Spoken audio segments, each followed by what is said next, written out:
The widowed millionaire's quadruplets. The quadruplets of the widowed millionaire hadn't stopped crying since their mother's death. No nanny could handle the grief that filled the house, until a mysterious woman arrived with an unusual method. What? She did touch the father and forever changed that family's destiny. If this story interests you, don't forget to subscribe to our channel and tell us which city you're watching from. We continue. I promise this will be the best story you'll ever hear in your life. In the early hours of a Thursday at 3:47 a.m., the simultaneous crying of 4 newborns echoed through the luxurious walls of the Anderson mansion. Michael, 38 years old, a successful businessman, sat on the hallway floor with his head in his hands as tears ran down his tired face. It was the 5th consecutive night he couldn't sleep more than a few minutes. The absence of Emily, his wife, who had passed during the birth of the quadruplets, had transformed their dream home into a monument of pain. The baby's room, meticulously planned by Emily for months, now seemed ironically perfect. 4 cribs arranged in a circle, walls decorated with colorful butterflies. Each color representing a virtue Emily wished for her daughters: leadership, creativity, strength, and wisdom. Every detail had been thoughtfully designed with so much love for a future that now seemed unrecognizable. Mr. Anderson, a gentle voice interrupted his thoughts. It was Patricia, the 5th nanny hired in the last 3 weeks. I can't calm them down. I've tried everything. They seem to miss something I can't provide. Michael raised his eyes. I know. You're going to quit too, aren't you? Patricia lowered her gaze. I'm sorry, but I've never seen anything like this. The pediatrician confirmed they're physically healthy, but this crying, it's different.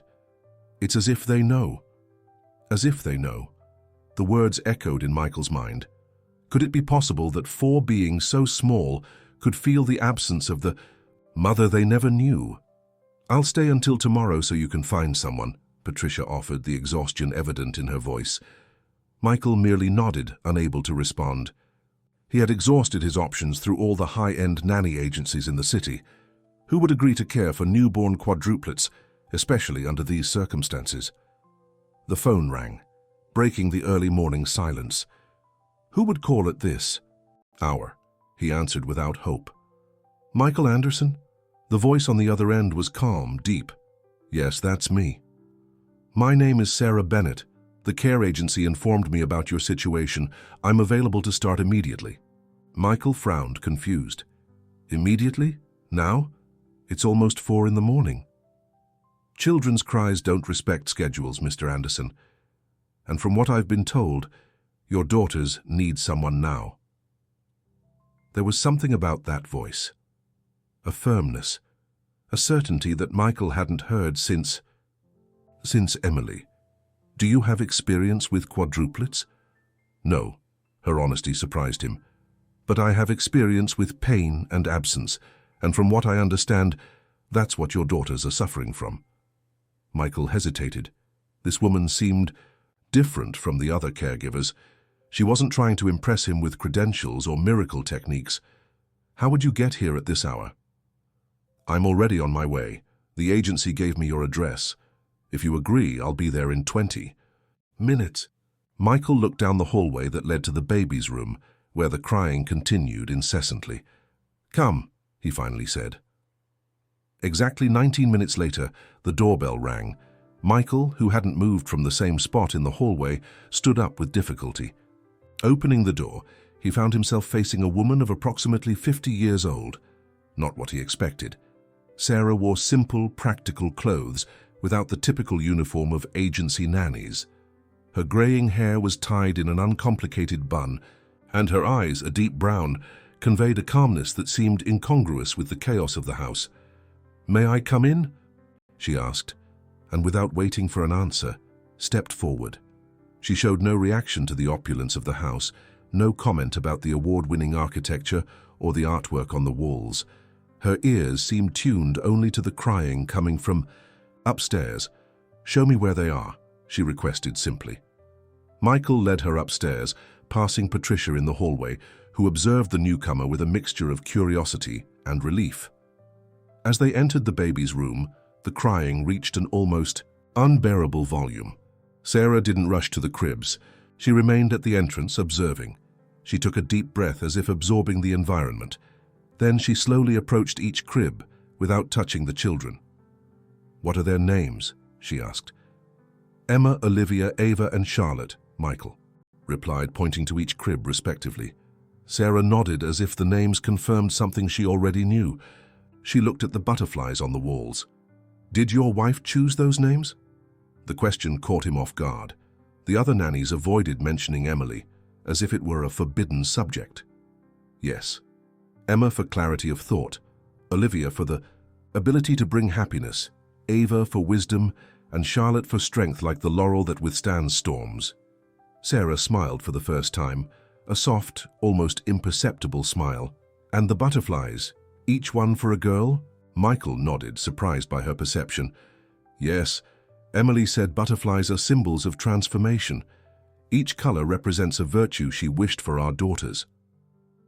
Without saying anything more, Sarah approached the first crib, Emma's. She didn't pick her up immediately. First, she leaned in and spoke in a low voice, almost a whisper.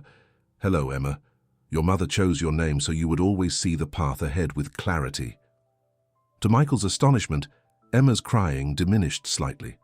Sarah repeated the process with each of the babies, mentioning the meaning of their names and the hopes their mother had placed in them. When she finished speaking to the last one, Charlotte, the collective volume of crying had decreased considerably. Only then did Sarah pick up Emma in her arms, with secure and gentle movements. "They're not crying just from hunger or discomfort," said Sarah, gently rocking Emma, who was now only whimpering. "They're crying for an absence they feel, but don't understand." "How is that possible? They didn't even know their mother," questioned Michael, though a part of him already knew the answer. "The bond begins long before birth, Mr. Anderson. Did your wife talk to them during pregnancy?" "Constantly. She read stories, sang. They recognize those voices, those sounds, those rhythms, and now they feel their absence." Michael felt tears returning to his eyes. "What can we do then?" "We can't fill the void, but we can give shape." "To the absence," responded Sarah, placing Emma back in the crib with delicacy. "We need to reintroduce Emily's presence through memory, through affection. They need to know their mother loved them even though she isn't here." For the first time in weeks, Michael felt a glimmer of hope. "How do we do that?" "We start now. Tell me about Emily, what she was like during pregnancy, what she dreamed for each of the girls. Details, Mr. Anderson. The stories she told, the songs she sang. We need to recreate these memories for your daughters." Michael sat in the armchair in the corner of the room, feeling the weight of 1,000 memories he had tried to suppress since Emily's departure. He began to speak hesitantly, but soon the words flowed. He told about how Emily discovered the multiple pregnancy, how she decorated the room, how she chose each name. While he spoke, Sarah moved around the room, arranging the blankets, adjusting the temperature, creating an atmosphere of serenity. The baby's crying gradually diminished until it transformed into soft murmurs. "Your voice," said Sarah when Michael paused. "They recognize their father's voice. Keep talking." Michael looked at the 4 cribs. For a fleeting moment he saw the future Emily had imagined. Not the same, it would never be the same, but possible. A future where 4 girls would grow up knowing they were loved, both by the mother who had departed and by the father who remained. "Tomorrow," continued Sarah, "we'll establish a routine, not just of feeding and sleeping, but of memory and affection. Every object that belonged to Emily, every story, every song, all of this will be part of the girls' daily lives." When the sun began to rise, painting the room with golden hues, the quadruplets were finally sleeping. Michael observed Sarah, who remained vigilant even after hours awake. "You mentioned having experience with pain and absence," he said softly. Sarah didn't look away from the babies.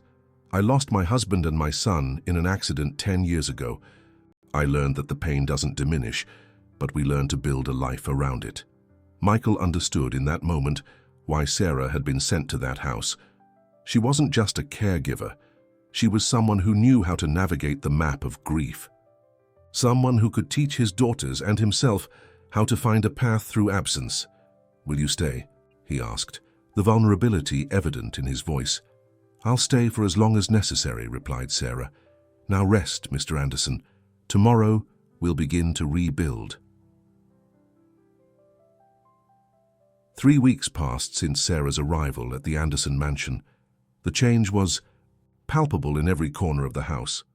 The rooms, once silent, except for the desperate cries of the quadruplets, now resonated with softer sounds, lullabies, stories told in a low voice, and even, occasionally, Michael's restrained laughter. That sunny morning, Michael observed Sarah from the doorway of the girls' room. She was sitting in the central armchair with Charlotte in her lap as she narrated a story about monarch butterflies that made long journeys to find their home. The other 3 babies were in their respective cribs, surprisingly calm, as if absorbing every word. "How do you come up with so many different stories?" asked Michael, entering the room. Sarah smiled without taking her eyes off Charlotte. "I'm not making them up. I'm telling the stories Emily would tell." It was something Michael had noticed about Sarah from the beginning. She never tried to replace Emily. On the contrary, she seemed determined to keep alive the memory of the mother the girls never knew. "How do you know what stories Emily would tell?" "From her belongings, from the books on the shelf, from the notes in the pregnancy diary you showed me." Sarah adjusted Charlotte in her arms. "Emily left many clues about the kind of mother she would have been." Michael sat on the floor near Olivia's crib, who immediately stretched her tiny hand in his direction. He offered his index finger, which the baby grasped with surprising strength. "They're more responsive," he observed.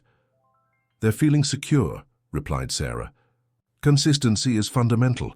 Same schedules, same voices, same stories. Repetition creates trust." Michael nodded, thoughtful. In the first weeks after Emily's departure, he could barely look at his daughters without feeling a piercing pain. Each trait, each expression seemed to contain a fragment of Emily, making the loss even more unbearable. Now gradually, he was learning to see the girls for who they were, unique individuals, with distinct personalities that were beginning to emerge. "Emma already shows signs of leadership," commented Sarah, as if reading his thoughts. "Always the first to express discomfort, as if signaling for her sisters. Ava observes everything with those curious eyes, absorbing the world. Olivia has the quickest smile. And Charlotte." She looked at the baby in her arms. "Charlotte has her mother's determination." Michael felt a lump in his throat. "How do you know so much about Emily?" "I don't know about Emily specifically," replied Sarah with gentleness. "I know about mothers, about the love that exists even when the person is no longer present." A comfortable silence hung in the room. Michael realized that for the first time since the tragedy, he could breathe without feeling that each inhalation was a conscious effort. "I'm going to sort through her belongings today," announced Michael, surprising himself with the sudden decision. Sarah looked at him with those eyes that always seemed to know more than they revealed. "Are you sure you're ready?" "No," he admitted, "but I need to do this for them, for me." Sarah nodded. "Do you want me to help?" "No," replied Michael, standing up. "It's something I need to do alone." Emily's closet remained untouched since her departure. As he opened the door, Michael was greeted by her characteristic perfume, a mixture of jasmine and vanilla that still impregnated the clothes. For a moment, he felt dizzy, as if time had gone backward and Emily might appear at any moment, asking which dress she should wear. With trembling hands, he began to sort the pieces, some to donate, others, the most significant, to keep for the girls when they grew up. In each drawer, on each shelf, he found small mementos, saved movie tickets, a note written by him years ago, photographs from the beginning of their relationship. Marie. The bottom of the last drawer, he found something unexpected, a carved wooden box he had never seen before. Opening it, his heart almost stopped. Inside were 4 envelopes, each with the name of one of his daughters, and small pieces of fabric carefully folded. He sat on the closet floor, stunned by the discovery. With delicacy, he opened the first envelope, addressed to Emma. Emily's. Handwriting elegant and firm filled his eyes with tears. "My dear Emma, when you read this letter, You'll probably be old enough to understand the meaning of your name. Emma, like the light that illuminates the path. I chose this name because, since I knew of your existence, I felt you would be the one to guide your sisters. I can't explain. How but mothers know these things? The fabric that accompanies this letter is a piece of the dress I wore on the day I discovered I was pregnant with the four of you, the happiest day of my life. Keep it as a talisman, a reminder that no matter where I am, my love for you transcends time and space. Be brave, my little leader. Illuminate the path for your sisters and for yourself. With all my love, Mom. Michael couldn't contain the sob that escaped from his chest. Emily had prepared those letters as if she knew she wouldn't be present in her daughters' lives. Or was it just the natural concern of a mother, ensuring that her daughters would have something from her regardless of what happened? He didn't open the other envelopes. Those were treasures destined for his daughters, messages that should be discovered at the appropriate time. He closed the box with reverence and took it with him. When he returned to the baby's room, he found Sarah cradling Ava while humming a soft melody. Upon seeing him, she interrupted the song. "Did you find something?" she asked, noticing the box in his hands. Michael nodded, unable to speak. He placed the box on the dresser and finally said, "Emily left letters for them, and pieces of fabric, with her perfume." Sarah's face lit up. "That's incredibly valuable, Michael. It's a tangible bond with their mother. How do I use this? They're too small to understand." "Understanding will come with time. Now, what matters is the sensory aspect. The aroma in the fabrics, the sound of your voice reading the letters." Sarah put Ava back in the crib. "We can incorporate these elements into their routine." That night, Michael read aloud each of the letters to his daughters. Sarah had positioned the small pieces of fabric near each baby, allowing them to feel their mother's scent. To his surprise, the quadruplets were exceptionally calm during the reading, as if they recognized at some instinctive level that those words came from someone deeply connected to them. When he finished the last letter, Charlotte's, Michael noticed that Sarah was crying silently. "I'm sorry," she said, wiping away the tears. "These letters, the way Emily speaks to the girls, and reminded me of my own son." It was the first time Sarah had mentioned her son since that brief conversation on the first night. Michael waited, giving her space to continue if she wanted. "Matthew would be 15 now," she continued after a pause. "He and my husband Anthony were returning from a soccer game when..." Her voice failed, but she took a deep breath and continued. "When the accident happened, it was instantaneous, the doctors said. They didn't suffer." Michael approached and, in an instinctive gesture, placed his hand on Sarah's shoulder. "I'm sorry. For years I couldn't get rid of anything that belonged to them," she continued. Matthew's room remained untouched, Anthony's clothes in the closet, as if, by keeping everything exactly as it was, I could keep a part of them with me. "And couldn't you?" "Not that way," replied Sarah, looking at the babies who were now sleeping peacefully. "I learned that preserving memory doesn't mean living in the past. It means bringing the love that existed into the present, allowing it to transform and grow in new ways." Michael felt the weight of those words. It was exactly what he was trying to do for his daughters and for himself. The next day, while Sarah was bathing the babies, Michael went to his office and made a call he had been postponing for weeks.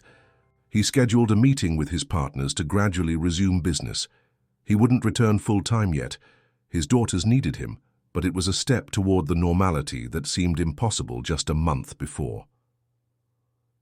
When he returned to the girls' room, he found Sarah with an intrigued expression, examining something on the shelf. "I found this among the children's books," she said, showing a small light wooden music box. "It was hidden behind the fairy tales." Michael frowned. "I've never seen that before." Sarah turned the handle and a soft melody filled the room. Her eyes widened in recognition. "This music—" "What about it?" asked Michael, noticing her reaction. "It's the same song I've been singing to the girls. A lullaby my grandmother taught me, passed down through generations in my family." Sarah seemed truly astonished. "How would Emily know this song?" Michael smiled for the first time in a long time, a genuine smile that reached his eyes. Emily always said that nothing is coincidence, that everything has a purpose, even if we can't see it immediately. Sarah returned the smile, a silent understanding passing between them. Perhaps she has somehow guided our paths to meet. The babies, who were awake in their cribs, seemed to react to the melody. Emma raised her little hands, as if trying to reach the music. Olivia let out a small coo that sounded almost like a laugh. Ava was especially attentive, her eyes fixed on the music box, and Charlotte, always the most serious, seemed to relax completely to the sound of the familiar lullaby. "Look," whispered Sarah. "They recognize it. It's as if Emily were here through this music." Michael watched his daughters responding to the melody that, in some mysterious way, connected past and present. In that moment, he felt a certainty he hadn't experienced since Emily left. They would find a path through the pain, a path different from what they had planned, but still a path illuminated by the love Emily had left as a legacy. Days transformed into weeks, and weeks into months. With the arrival of the quadruplets' 4th month of life, the Anderson mansion had transformed. What was once just a luxurious house now pulsed with life and routine.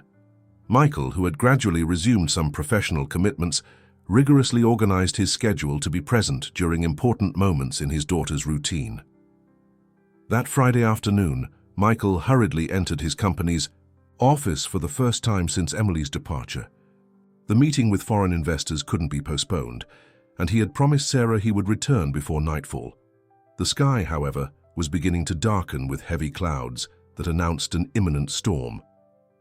"We need to finish by 5, Michael," told his partner Richard while adjusting his tie. "The girls get agitated with thunder." Richard smiled, observing the transformation of his friend. The Michael of 4 months ago was a disoriented shadow, consumed by pain and despair. The man before him now carried the pain with dignity, balancing it with a renewed purpose. "I never imagined seeing you like this, worried about babies' schedules," commented Richard as the two walked to the meeting room. Michael paused for a moment. "Neither did I, but they saved me, Richard, and Sarah too." "This Sarah seems to be special," observed Richard, with a suggestive look that didn't go unnoticed. "It's not what you're thinking," Michael quickly cut in. "She's a guide, someone who understands pain and knows how to transform it into something bearable." The meeting extended beyond what was planned.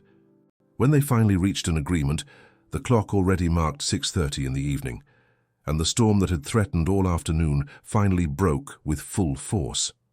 Michael tried to call Sarah, but the lines seemed congested due to the storm. "I need to go," he said, hastily gathering his documents. "Michael, it's pouring out there," argued Richard. "At least wait for the rain to diminish."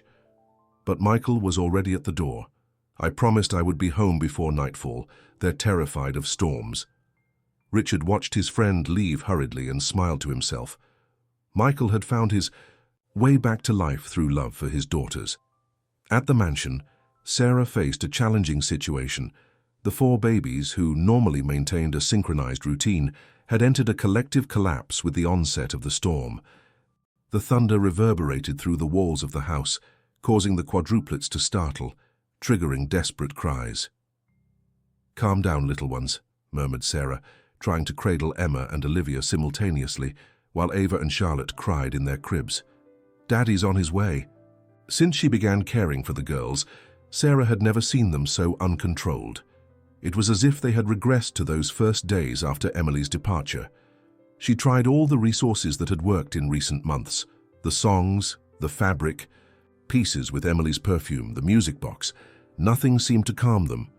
"It's his absence," concluded Sarah, speaking to herself while trying to calm Ava, who was now convulsively hiccuping. "They fear their father won't return either." The revelation hit her like lightning. As much as they had established a stable routine, as much as the girls were responding positively to the care, the primordial fear of absence remained. It was as if each separation, however small, reactivated the initial trauma. The phone rang, startling Sarah. With Ava still in her arms, she answered. "Sarah?" "It's me," Michael's voice sounded relieved at having made the connection. "Michael, the girls are very agitated with the storm," she explained, trying to maintain calm.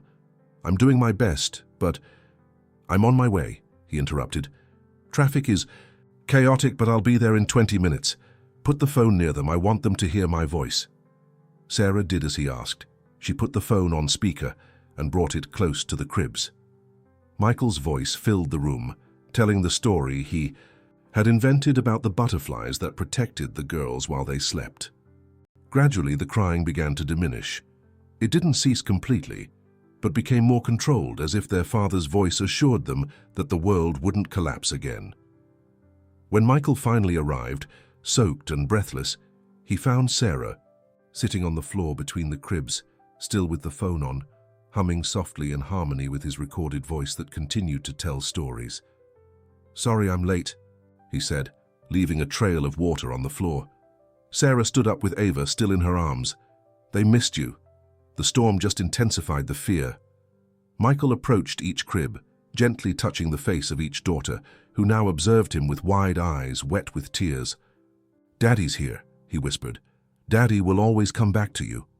That night revealed something fundamental about the healing process they were experiencing. It wasn't enough to establish routines and create memories. It was necessary to build trust. The girls needed the absolute certainty that, unlike Emily, Michael wouldn't disappear from their lives. Later, when the babies finally fell asleep and the storm had diminished to a gentle rain, Michael and Sarah sat on the covered porch, observing the distant lightning that still occasionally illuminated the sky. "It was my fault," said Michael, breaking the silence. "I should have come back sooner." "Don't blame yourself," replied Sarah, serving a cup of tea for each of them. "This is part of the process. They're learning that even when you're absent, you always return." Michael contemplated the night landscape. "When Emily was pregnant, we talked about what it would be like to raise 4 girls. We made plans, imagined the future. At no point did I consider the possibility of doing this alone." "You're not alone," said Sarah softly. Michael turned to face her. In the soft glow of the porch lights, he noticed for the first time the details of Sarah's face, the small wrinkles at the corners of her eyes, witnesses to smiles and tears over the years, the firmness in her lips that revealed determination, the depth in her gaze that carried untold stories. "No, I'm not," he agreed. "Thanks to you." A comfortable silence settled between them, filled only by the sound of rain falling on the garden. "Tomorrow is Saturday," commented Michael after a few minutes. "I was thinking of taking the girls to the garden if the weather improves. It would be the first time they've left the house since they were born."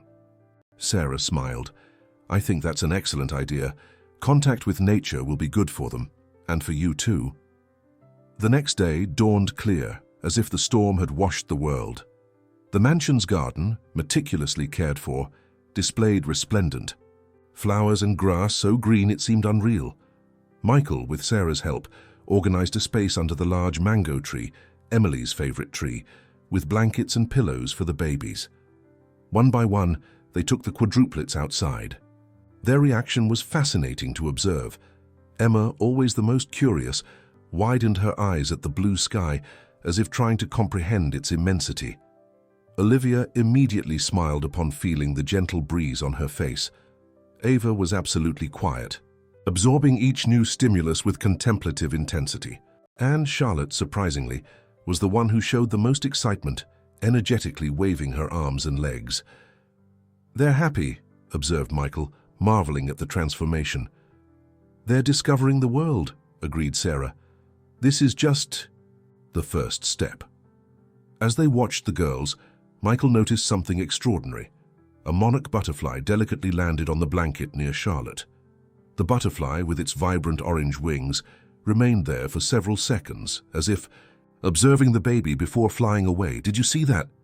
asked Michael, an inexplicable emotion tightening his throat. Sarah nodded, equally touched. Emily loved monarch butterflies. She said they were messengers between worlds. Michael felt tears forming in his eyes, but for the first time, they weren't just tears of pain. There was something more.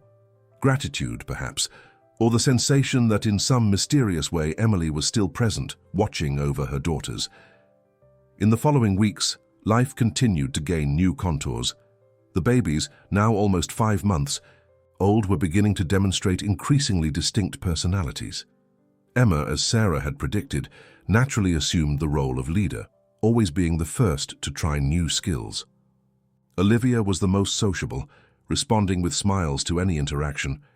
Ava observed everything with intensity, as if processing the world on a deeper level. And Charlotte, the most determined, persisted in her efforts until she got what she wanted. It was on an ordinary Tuesday that the unexpected happened. Michael had left for a quick meeting, promising to return in 2 hours. Sarah was alone with the girls when she noticed that Olivia seemed warm to the touch. Upon checking her temperature, she confirmed high fever. Before she could take any action, she noticed that Emma also presented the same symptoms. Soon after, Ava began to show signs of discomfort. The initial panic was quickly replaced by the pragmatism that characterized Sarah. She immediately called the pediatrician, Dr. Paul, describing the symptoms in detail. The doctor, after listening attentively, diagnosed a probable virus. "Keep them hydrated and monitor the temperature," he advised. "If it goes above 101.3 degrees, you administer the antipyretic I prescribed earlier. There's no need to bring them to the hospital unless the fever doesn't subside or they present other concerning symptoms." Sarah followed the instructions to the letter, but her concern increased when she realized that Charlotte, although not feverish, was unusually agitated and restless, as if sensing her sister's discomfort. When Michael returned and found 3 of his daughters feverish, the fear that seized him was visceral. The image of Emily in the hospital, fighting for her life after the complicated delivery, invaded his mind like a nightmare. "We need to take them to the hospital now," he declared, already grabbing the car keys. Sarah interposed herself between him and the door. "Michael, listen to me. I've already spoken with Dr. Paul. It's a common virus. Measures are being taken. Taking them to the hospital right now would only expose them to other pathogens and cause more stress. What if it gets worse? What if—" He couldn't complete the sentence, the fear of what he could lose again paralyzing his voice. Sarah placed her hands on his shoulders, forcing him to look at her. "It's not like that time. It's not Emily. The girls are strong. They're receiving the proper care. Trust me." Something in Sarah's firm gaze calmed Michael. The night transformed into a ballet of cold compresses, temperature measurements, and reassuring murmurs. They took turns between the cribs, ensuring that none of the babies was without supervision for even a minute. In the early morning, Michael sat exhausted in the room's armchair, observing Sarah, who continued to monitor the girls with tireless dedication. It was at that moment, seeing her lean over Ava's crib to check her temperature, that a deep understanding hit him. Fatherhood didn't consist of avoiding all pain, but of being present during it, of going through it together. By dawn, the fevers began to subside. Emma was the first to show significant improvement, followed by Ava. Olivia still maintained a slightly elevated temperature, but her countenance already seemed calmer. Charlotte, who had spent the entire night agitated even without fever, finally fell asleep peacefully. "They'll be fine," said Sarah, allowing herself a tired smile. Michael nodded, a new understanding reflected in his eyes. "Yes, they will be, thanks to you." "Not just to me," corrected Sarah. "To both of us. You were strong when you needed to be." That episode, although frightening, strengthened something in Michael that had remained fragile since Emily's departure. Confidence in his ability to be a father. Not a perfect father, but a present one, capable of facing the challenges that might arise. In the days that followed, as the girls fully recovered, Michael observed Sarah with new eyes. He noticed how she kept a small notebook where she wrote observations about each of the babies, preferences, reactions, small developmental milestones. This diary, he realized, was more than a practical record. It was a testimony to the meticulous care she dedicated to his daughters. "What do you write so much in that notebook?" he asked one night, as Sarah was making her notes after putting the girls to sleep. She smiled, discreetly closing the notebook. "Records, memories, things I want to remember about them." May I see? Sarah hesitated briefly before handing the notebook to Michael. As he leafed through it, he found not only practical observations about feeding and sleeping schedules, but deep reflections on each baby's personality, small daily victories, moments of connection. It was a document of love disguised as a care diary. This is... Michael searched for the right words. Extraordinary, Sarah. You know them better than I do. Not better, she gently corrected. Just differently. You know them with a father's heart. I observe them with a caregiver's eyes. Michael returned the notebook, an idea forming in his mind. Sarah, I've been thinking, the girls are growing. The house is too big to be coming and going every day. It would be more practical if you lived here permanently. The proposal hung in the air between them, loaded with unspoken implications. Michael's question hung in the air, laden with meanings that went far beyond the words spoken.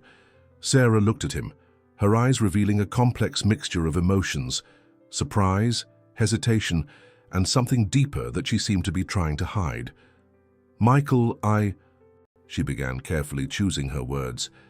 I need to think about this. It's not a simple decision. He nodded, understanding. Of course, I didn't mean to pressure you. It's just that the girls have become attached to you. I've become attached to you. That last confession, although said naturally, created a palpable tension between them. It wasn't a romantic declaration, not yet, but it carried the weight of an acknowledgement. Sarah had become essential in that house, in that family being rebuilt. I fear that my constant presence might be interpreted as an attempt to replace Emily, Sarah finally admitted, verbalizing her greatest concern. The girls need to grow up knowing their mother, not a substitute. Michael shook his head emphatically. You've never tried to replace her. On the contrary, you've been the one who's made the most effort to keep Emily's memory alive for our daughters. Sarah smiled sadly. Intentions don't always correspond to perceptions, Michael. What will people see? 4 babies without a mother, a widowed father, a caregiver who permanently moves into the house. And why should it matter what others think? Questioned Michael, a touch of frustration in his voice. Because one day your daughters will grow up and ask questions.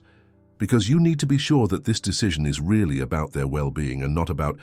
She hesitated, leaving the sentence incomplete. About? About seeking a comfortable solution to a painful situation, completed Sarah, with the honesty that had always characterized their relationship. Michael leaned back in his chair, absorbing the impact of those words. There was truth in them, he had to admit.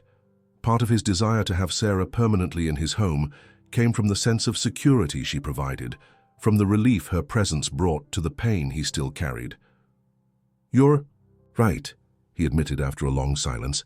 I need to examine my motives, but that doesn't invalidate the fact that you've become a fundamental part of the girls' lives. And I intend to continue being one, assured Sarah.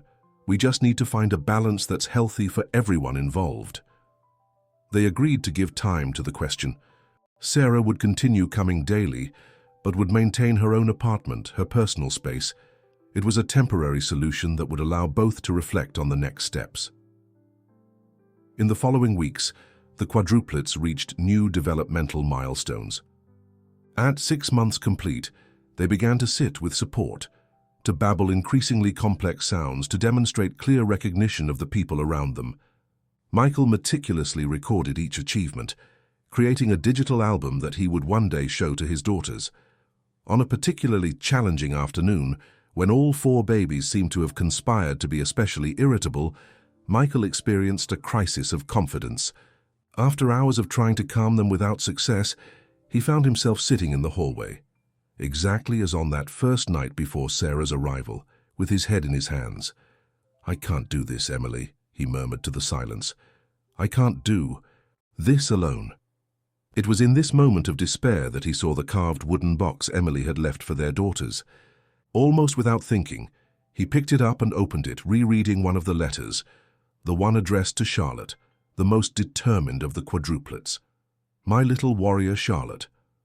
There are days when the world seems too heavy to carry, Days when we doubt our strength, our ability to continue. In those moments, remember, you weren't named in reference to the laurel of victory by chance. In you, from the first instant, I felt an extraordinary resilience. It's not about never falling, my daughter. It's about always getting up, always continuing, always believing that the next morning will bring new possibilities. The fabric that accompanies this letter belonged to my grandmother, your great-grandmother, a woman who faced wars and losses, but never lost the capacity to love intensely. May you inherit not only her name, but her unwavering strength. With eternal love, Mom. Emily's words, written for a distant future, hit Michael with unexpected force. They didn't speak of rules or methods of child-rearing, but of presence, of persistence, of continuous love even in the most difficult moments. It was exactly what he had been trying to offer his daughters. He stood up with renewed determination and returned to the baby's room. One by one he picked them up, sang the songs Emily used to sing during pregnancy, told stories about the mother who had loved them intensely. Gradually the crying ceased, replaced by curious looks and occasional smiles. When Sarah arrived the next morning, she found Michael asleep in the room's armchair, with Charlotte nestled on his chest. The other three slept peacefully in their cribs. Without waking them, she silently withdrew to prepare breakfast. Michael found her in the kitchen an hour later, after placing Charlotte back in the crib. "Did something happen yesterday?" asked Sarah, noticing a subtle change in his expression. "I had a conversation with Emily," he replied simply, "through her letters." Sarah nodded, understanding. "And what did she say?" "That it's not about doing everything right, but about being present, about continuing to try." Michael accepted the cup of coffee she offered. "You know, last night, when I finally managed to calm the girls, I had a moment of clarity. I almost wanted to call a new agency, hire more help, maybe emotionally distance myself a bit." "It's natural to want protection against pain," observed Sarah. "Yes, but then I realized that would be a betrayal, not just to Emily, but to the girls, to myself. The difficult thing, the really scary thing, is being totally present, totally vulnerable to the love I feel for them." Sarah smiled, a genuine smile that lit up her eyes. "You're finding your way, Michael." "Thanks to you," he replied, briefly holding her hand on the table. "You taught me how to navigate this unknown territory of simultaneous grief and love." That touch, although brief, carried an intimacy that both silently acknowledged. It wasn't romantic, not yet. It was something more fundamental, a connection based on shared vulnerability and mutual respect. In the afternoon, Michael surprised Sarah with an unexpected proposal. "I'd like to perform a small ritual in the garden under Emily's favorite mango tree, something to mark this phase of our journey." Sarah, intrigued, agreed. Together they took the quadruplets to the garden, each carrying 2 babies. Under the generous shade of the mango tree, Michael dug a small hole in the earth. "I thought of burying one of Emily's letters here," he explained. "Not as a farewell, but as an anchor, a symbol that she will always be connected to this place, to our lives." Sarah's eyes filled with tears. "That's a very beautiful gesture, Michael." With reverence he placed one of the letters, not one addressed to his daughters, but one he had found among Emily's belongings, written for himself, in a small waterproof box, and then deposited it in the hole. He covered it with earth and then planted a jasmine seedling, Emily's favorite flower. "So it can grow along with our daughters," he explained, his voice choked with emotion. The small ceremony, although simple, carried a profound meaning. It wasn't a burial of the past, but an integration of it into the present and future they were building. Emily's music box played in the background, its melody carried by the gentle afternoon breeze. When they returned to the house, Michael asked the question he had been postponing since that night weeks ago. "Sarah, have you considered my proposal? About living here permanently?" She faced him with serenity. "Yes, I've considered it, and I've come to a conclusion. I can't just be the caregiver who lives in the house, Michael. If I stay, I need to have clarity about my role in these girls' lives. And what would that role be? That of someone who loves them unconditionally without intending to replace their mother. Someone who will help keep Emily's memory alive, but who will also build with them her own relationship, an authentic one. Michael absorbed her words. That sounds exactly like what they need. What we all need. There's something else, continued Sarah, her voice now more hesitant. I need to know what you expect from me, because if there's any expectation beyond caring for the girls, you fear I'm looking for a substitute for Emily, concluded Michael, finally understanding. Wouldn't it be natural? You're young, the girls need a maternal presence. Michael shook his head. Emily is irreplaceable, Sarah. What I feel for you is... He paused, searching for the right words. It's something new, different. It's not a substitution, but a continuation. A new story that builds from the previous one, but that has its own value, its own truth. Sarah's eyes widened slightly, revealing that she hadn't expected such a level of emotional clarity. What I'm proposing, continued Michael, is that we build together a new kind of family, not to replace what was lost, but to create something new that includes the past, honors it, and yet moves forward. A chosen family, murmured Sarah, understanding illuminating her gaze. Exactly.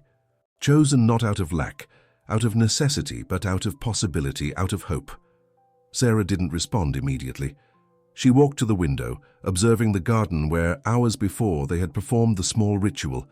The newly planted jasmine seedling was almost imperceptible from a distance, but it existed, a promise of beauty and fragrance for the future. Yes, she finally said, turning to Michael, I'll stay, not as a substitute, but as a continuer, as part of this family we're rebuilding. The smile that illuminated Michael's face was the most genuine since Emily's departure. It wasn't a smile free of pain. The pain would always be there, a part of him. But it was a smile that contained hope, gratitude, and the promise of better days. 3 months later, when the quadruplets completed 9 months of life, the Anderson mansion transformed to celebrate. It wasn't a traditional birthday party. It was still too early for that. But a celebration of the journey traveled so far. The garden, now dotted with colorful toys, welcomed the 4 babies who crawled enthusiastically on blankets spread on the grass. Emma, always in the lead, was trying to reach a monarch butterfly that had landed nearby. Olivia babbled happily to Richard, who had become a constant presence in the lives of his honorary nieces. Ava, sitting concentrated, examined the vibrant colors of the flowers around her, while Charlotte determinedly clutched a small toy, refusing to release it, even when distracted by other stimuli. Michael and Sarah observed the scene sitting in the shade of the mango tree, where the jasmine seedling was beginning to show signs of vigorous growth. They exchanged a knowing look, a look that contained the silent recognition of everything they had overcome together. You know what Emily would say if she were here? Asked Michael, his voice calm, without the tremor of pain that previously accompanied him when mentioning his wife. What? She would say that nothing happens by chance, that each meeting, each separation, each challenge has a greater purpose that we don't always immediately understand. Sarah smiled, her eyes fixed on the girls playing. She seemed to be a very wise woman. She was, confirmed Michael, and she would have been happy to know that our daughters are growing up surrounded by love, a love different from what we originally planned, but no less true because of that. The music box, now an integral part of the baby's routine, played softly in the background. The melody, which once brought tears to everyone's eyes, now evoked smiles, not because the pain had disappeared, but because it had been transformed into something new, into affectionate memory, into continuity, into homage. In the center of the garden, the quadruplets built their own world, still oblivious to the complexity of the story that had brought them there. One day they would understand, through their mother's letters, through the stories told by their father, through Sarah's constant love, that they had been raised not despite the tragedy, but through it, transformed by the restorative power of genuine affection. Michael observed his daughters with a mixture of pride and admiration.